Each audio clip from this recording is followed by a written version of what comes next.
नमस्कार, वंदे मातरम। मैं हूँ श्यामगिरी। आप देख रहे हैं हमारा चैनल मुद्दा भारत का यानी मुद्दा आपका। आज स्टूडियो में हमारे साथ मेहमान हैं ठाणे ज़िले के शिवसेना प्रमुख केदार दिघे जी। केदार दिघे जी, आपका स्वागत है। केदार दिघे जी के बारे में परिचय देने की ज़रूरत नहीं है। केदार दिघे जी दिवंगत नेता ठाणे के आनंद दिघे के भतीजे हैं और उनको बहुत बड़ी जवाबदारी दी है मातोश्री ने।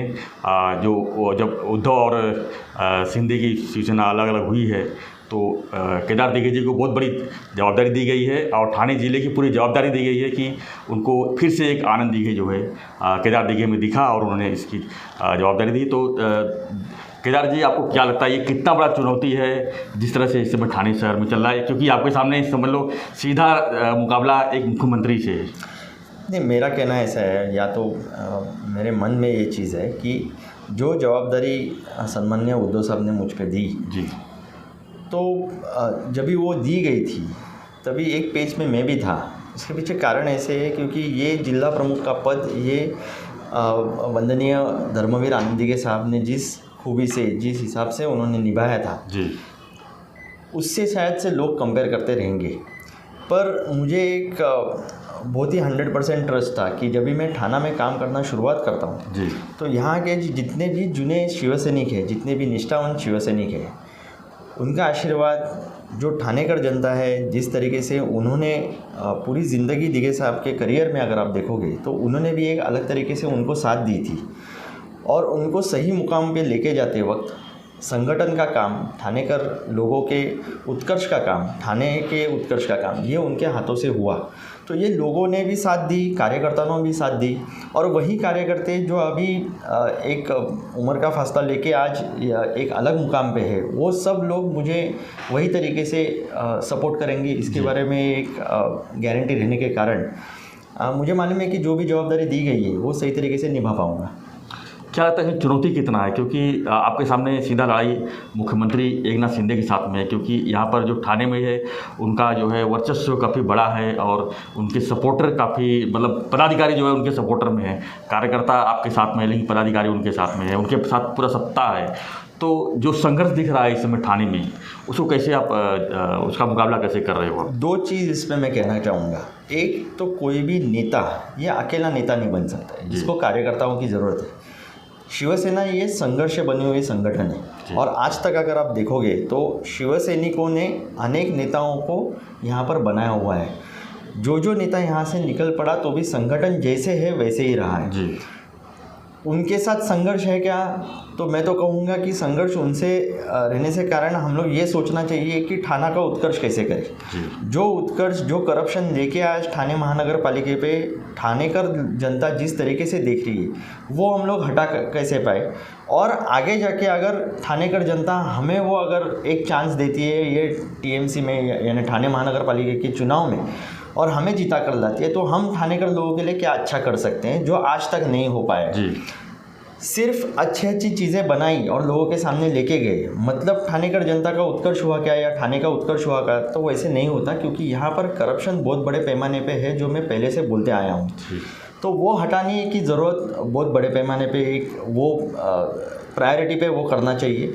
रही बात हमारा संगठन कैसे बढ़ेगा, तो अगर आप देख सकते हो कि डे 1 पे सब लोग बोल रहे थे कि संगठन ठाणा से ख़त्म हो गया और आज अगर आप देख सकते हो तो गए 3 महीने के जो भी हम लोग संघर्ष करके चल रहे हैं तो जुने जानकार जितने भी शिवसैनिक हैं वो लोग इकट्ठे आए हुए हैं। हम लोग ने कोपरी पाँच पकड़ी जो मुख्यमंत्री साहब का गढ़ है वहाँ पर भी हम लोग ने बहुत सारे शिवसैनिकों को प्राधान्य पे अलग अलग पोस्ट दे चुके हैं।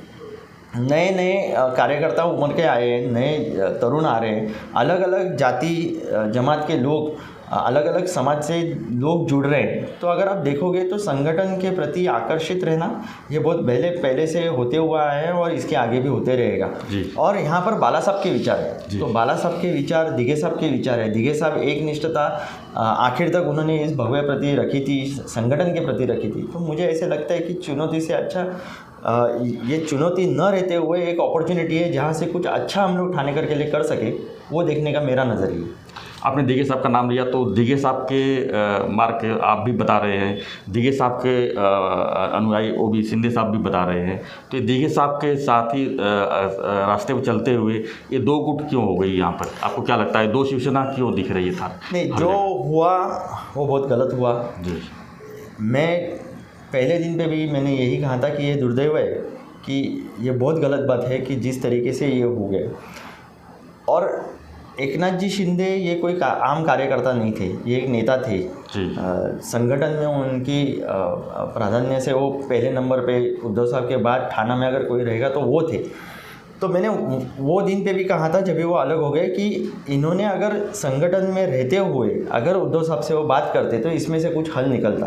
पर इस तरीके का उन्होंने जो कदम उठाया, जिस तरीके से, चलो ये भी उठा लिया, यहाँ से वो अलग हो गए, वो सीएम के दावेदार थे, सीएम बन गए, इसके बाद भी जो वो संघर्ष कर रहे हैं ये नाम के प्रति, वो सिंबल के प्रति, वो लोगों को बुलाने के प्रति, वो जिस तरीके से चल रहा है वो बहुत गलत चल रहा है, ऐसा मेरा कहना है। तो जो थाने में इस समय जो संघर्ष चल रहा है उस किस तरह संघर्ष चल रहा है, क्यों रास्ते पर लोग उतर रहे हैं? क्योंकि यहाँ पर शिवसेना और विरुद्ध शिवसेना लड़ाई चालू हो गई है। अगर आप ये जिक्र, अगर वो किशन नगर का इंसिडेंट लेके अगर आप बात करते रहोगे तो मैं ये कहना चाहूँगा कि कहीं पर भी संघर्ष नहीं था।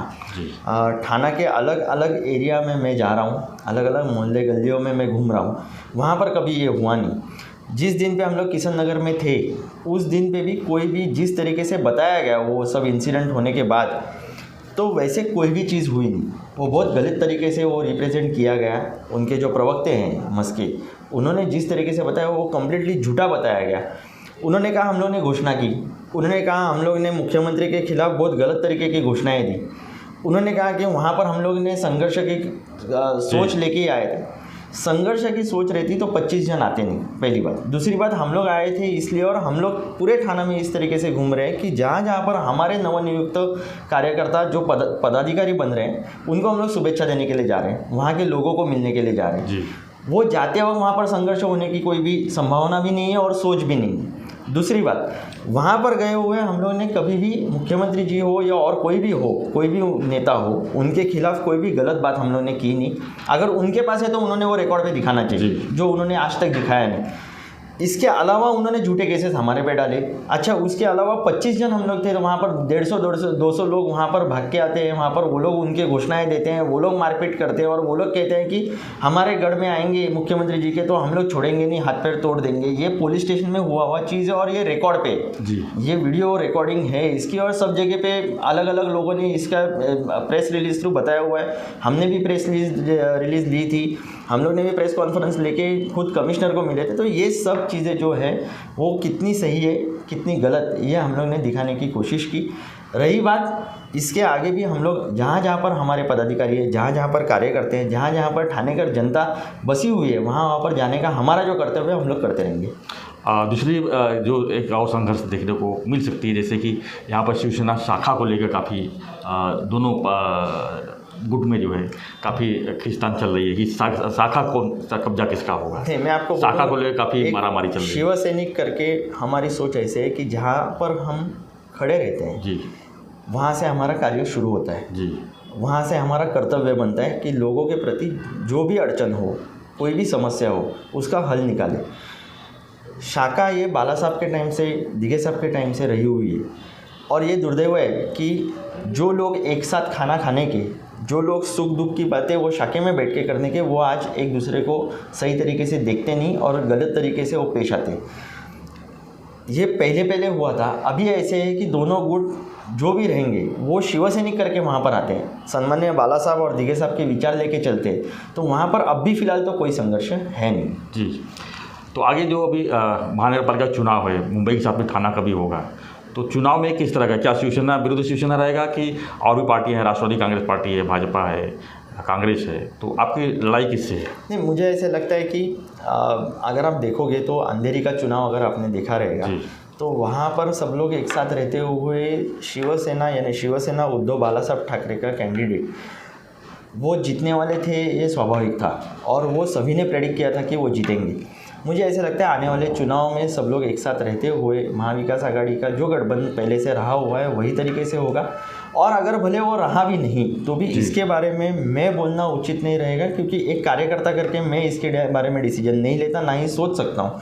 जो डिसीजन ऊपर उद्धव साहब लेंगे, आदित्य साहब लेंगे, ऊपर के जो वरिष्ठ डिसीजन जो लेंगे वो ठीक है, लेकिन आपको क्या लगता है थाने की जवाबदारी जो दी गई है, थाने में आप कहाँ देख रहे हैं लड़ाई आपका किससे है? मतलब जो उद्धव की शिवसेना है उसकी लड़ाई किससे है? क्योंकि अभी तक यहाँ पर शिवसेना का ही कब्जा रहा है थाने सर। में। मेरा एक पक्ष का जिला प्रमुख रहते हुए मेरी परम जिम्मेदारी ये है कि मेरे पक्ष से जो भी कैंडिडेट खड़ा होगा, सामने कोई भी हो, मेरे पक्ष का कैंडिडेट जीतना चाहिए। तो वो कोई भी रहे, भले एक पार्टी रहे या 4 पार्टी रहे, उसमें से मेरा कैंडिडेट कैसे जीतता है उसके बारे में ज़्यादा फोकस करके काम करेंगे। तो क्या कहना चाहेंगे आप शिवसैनिकों को थाने जिला के हमारे चैनल के माध्यम से?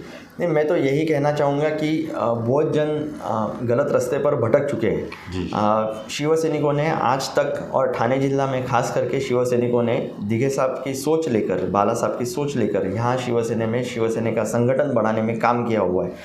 आज बुरा लगता है जब ये अपने ही लोग दूसरे रास्ते के दूसरे तरफ से गाली गलौज करते हैं।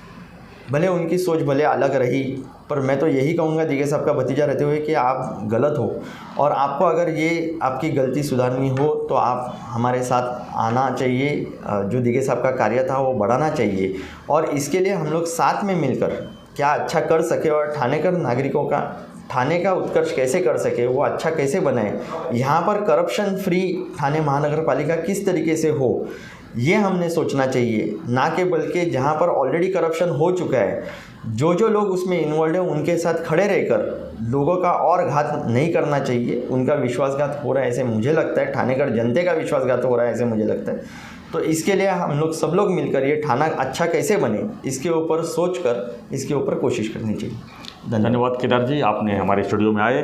तो केदार जी थे ये, जिला प्रमुख की जवाबदारी दी गई है, मातोश्री ने बड़ी जवाबदारी दी है, तो इन्होंने आह्वान भी किया है। तो आपको भी दिघे साहब के बारे में कुछ कहना हो, केदार दिघे जी के बारे में कुछ कहना हो तो कमेंट बॉक्स में जरूर लिखिए। तो आपको हमारा वीडियो कैसा लगे जरूर कमेंट बॉक्स में लिखिए। वीडियो पसंद आए तो लाइक शेयर सब्सक्राइब करना ना भूलें। धन्यवाद केदार जी, थैंक यू।